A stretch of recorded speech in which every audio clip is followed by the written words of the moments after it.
Hi అండి అందరికీ. నేడు వసంత పంచమి శుభాకాంక్షలు అండి అందరికీ.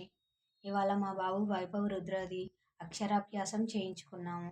కొన్ని కారణాల వల్ల గుడికి వెళ్ళలేకపోయాము. సో అక్షరాభ్యాసం ఇంట్లోనే చేయించుకున్నాము.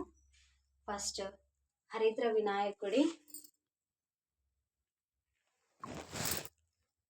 వినాయకుడి పూజ చేసుకున్నాము.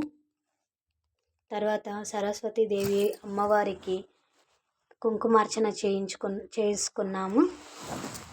శివయ్యకి జలాభిషేకం చేసుకొని అమ్మవారికి ఎంతో ఇష్టమైన ఆవు పాలతో పాయసం చేసి అమ్మవారికి నైవేద్యం సమర్పించాము. మా వాడి అక్షరాభ్యాసం ఫస్ట్ బియ్యంలో చేయించాము. తర్వాత ఇలా పలకపై చేపించాము. వాళ్ళ డాడీ చేయించాడు. అమ్మవారికి ఇష్టమైన ఆవు పాలు కూడా పెట్టాం నైవేద్యంగా.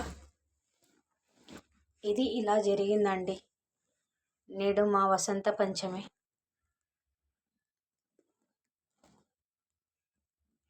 ఎలా చేసుకున్నాము ప్లీజ్ కామెంట్ చేయండి.